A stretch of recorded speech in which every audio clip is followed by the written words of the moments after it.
ఈ వీడియో కల్పితం మాత్రమే, ఎవరినీ ఉద్దేశించి చెప్పబడింది కాదు. ఈ వీడియోలోని విషయాలు ఎవరి మనోభావాలను దెబ్బతీయాలనే ఉద్దేశంతో రూపొందించబడలేదు. ఇక కథలోకి వెళ్దాం. నా పేరు రాధిక. కొన్ని జ్ఞాపకాలు ఎంత మర్చాలనుకున్నా మర్చిపోలేనివి. అవి నా గుండెలో శాశ్వతంగా చెక్కుకుపోయాయి. అలాంటి ఒక జ్ఞాపకం నా మరిది ఆదిత్యతో నాకున్న అనుబంధం. ఈ కథ చెప్పాలంటే నా మనసు ఒక్కసారిగా బరువెక్కుతుంది. కానీ ఈ భావాలు బయటకు చెప్పకపోతే నా హృదయం ఊపిరాడని అనిపిస్తుంది. నేను కొత్తగా పెళ్ళై మా ఇంటికి వచ్చిన రోజులు ఇంకా గుర్తున్నాయి. ఆదిత్య అప్పుడు చిన్నవాడిలా అమాయకంగా కనిపించాడు. అతని కళ్లలో మెరిసే వెలుగు, నవ్వులోని పసితనం నన్ను ఆకర్షించాయి. మొదట అతను నాకు కేవలం భర్త తమ్ముడిగానే కనిపించాడు. కాని కాలం గడిచే కొద్దీ అతని మాటలు, జాగ్రత్త, ఆప్యాయత నా మనసుకు దగ్గరైపోయాయి. నా భర్త ఉద్యోగరీత్యా ఎక్కువ సమయం బయట ఉండేవాడు. ఇంట్లో నేను ఒంటరిగా ఉండేదాన్ని. ఆ ఒంటరితనంలో ఆదిత్య నా తోడుగా నిలిచాడు. వదినా, నేను ఉన్నాను కదా, మీరు బాధపడకండి అని అతని మాటలు నా గుండెను ఓదార్చేవి. చిన్న పని చెయ్యాలన్నా, వదినా నేను చేస్తాను అంటూ ముందుకు వచ్చేవాడు. అతని నవ్వు, అతని జాగ్రత్తల్లోని ఆప్యాయత నన్ను కట్టిపడేశాయి. నాకు తెలియకుండానే నా మనసు పని కోసం ఎదురుచూడటం మొదలైంది. ఒక రాత్రి ఇంట్లో లైట్స్ ఆఫ్ అయ్యాయి. చీకటి నన్ను భయపెట్టింది. అందరూ బయట ఉన్న సమయంలో ఆదిత్య టార్చ్ లైట్ పట్టుకొని వచ్చాడు. వదినా, భయపడకండి, నేనున్నాను అన్నాడు. అతని కళ్లలో నా ప్రతిబింబం చూసినప్పుడు నా గుండె ఒక్కసారిగా దడబుట్టింది. ఆ క్షణంలో అతను నాకు మరిదిగా కనిపించలేదు. ఆ రాత్రి నిద్ర రాలేదు. ఇది తప్పు కాదా? అతను నా జీవితంలో ఏమవుతున్నాడు అని నా మనసు నన్నే ప్రశ్నించింది. కాని జవాబు దొరకలేదు. కొన్ని రోజుల తర్వాత ఆదిత్య కాలేజ్ ఫేర్వెల్ పార్టీకి కొత్త డ్రెస్ వేసుకుని అద్దం ముందు నిలబడ్డాడు. అతన్ని చూస్తే నా కళ్ళు మాటలు మర్చిపోయాయి. వదినా, నేను ఎలా ఉన్నాను అని అడిగాడు. చాలా బావున్నావు అని నా పెదవుల నుండి ఒక్క మాట బయటపడింది. నా స్వరం వణికింది. అతను నా కళ్లల్లోకి నేరుగా చూసి, వదినా, మీ కళ్లలో ఏదో దాగి ఉంది అన్నాడు. నేను మాట్లాడలేకపోయాను. నా కళ్లలో కన్నీళ్లు తడమసాగాయి. ఆ రాత్రి మేమిద్దరం ఒకరినొకరం చూడలేకపోయాం. మా మధ్య మౌనం పెరిగింది.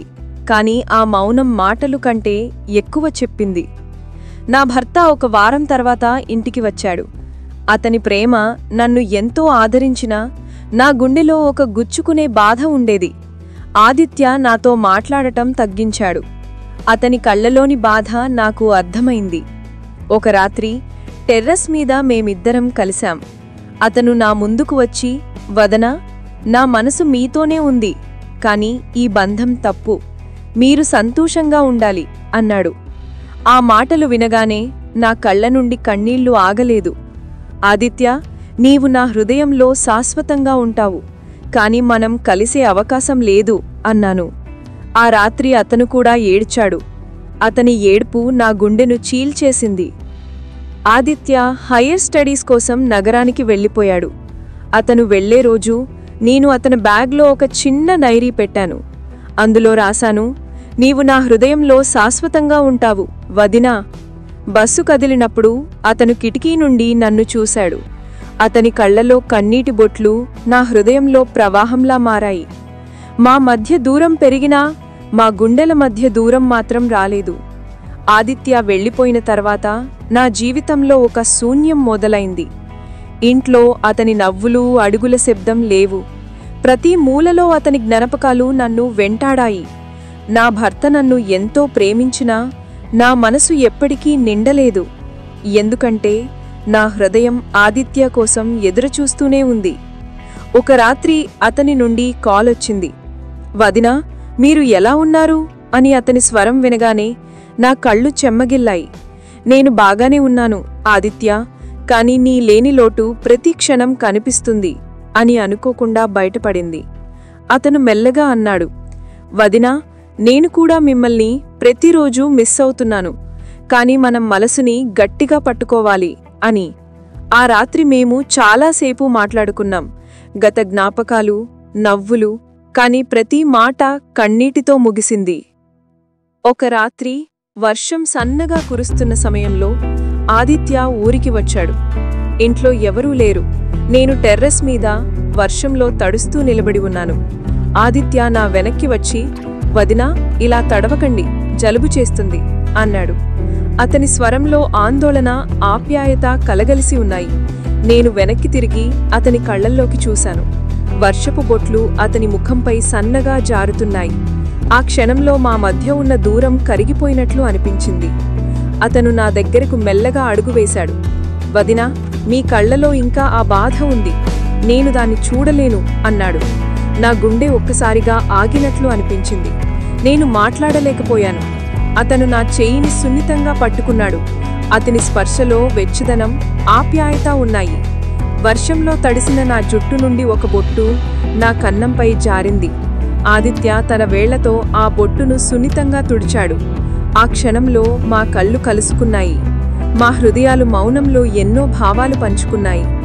మేము ఒకరిని ఒకరం దగ్గరగా చేరాం. అతని శ్వాస నా ముఖంపై తాకింది. "వదినా, నేను మిమ్మల్ని ఎప్పటికీ మర్చిపోలేను" అని మెల్లగా అన్నాడు. నా గుండె దడబుట్టింది. నేను అతని ఛాతిపై తలవాల్చాను. వర్షం మమ్మల్ని తడమసాగింది, కాని ఆ క్షణంలో మా మధ్య ఉన్న బంధం మాత్రమే ముఖ్యమైంది. అతను నా ముఖాన్ని తన చేతుల్లోకి తీసుకుని సున్నితంగా నా పెదవులపై ముద్ర వేశాడు. ఆ ముద్దులో ప్రేమ, బాధ, తాపత్రయం అన్నీ కలిసిపోయాయి. మేము ఒకరినొకరం గట్టిగా ఆలింగనం చేసుకున్నాం. వర్షం మమ్మల్ని తడిమినా మా హృదయాలు ఒకరికొకరు వెచ్చదనాన్ని ఇచ్చాయి. ఆ క్షణం సమయం ఆగిపోయినట్లు అనిపించింది. కానీ ఆ క్షణం ఎంత అందమైనా అది మా మధ్య ఒక రహస్యంగా మిగిలిపోయింది. "వదినా, ఈ రాత్రి మనది, కాని రేపు మనం మళ్లీ మన బాధ్యతల్లోకి వెళ్ళాలి" అన్నాడు ఆదిత్య, కళ్లల్లో కన్నీళ్లతో. నేను మాట్లాడలేకపోయాను. మేము ఒకరినొకరం చివరిసారిగా ఆలింగనం చేసుకుని ఆ రాత్రి విడిపోయాం. ఈ కథ నా జీవితంలో ఒక తీపి బాధ. ఆదిత్య నా హృదయంలో శాశ్వతంగా నిలిచాడు. ప్రపంచానికి నేను అతనికి వదినను, కానీ నా మనసుకు నేను అతని ప్రియురాలిని. ప్రేమ ఎప్పుడూ మనం కోరుకున్నట్లు జరగదు. కొన్నిసార్లు అది త్యాగంగా, కన్నీటి జ్ఞాపకంగా మిగిలిపోతుంది.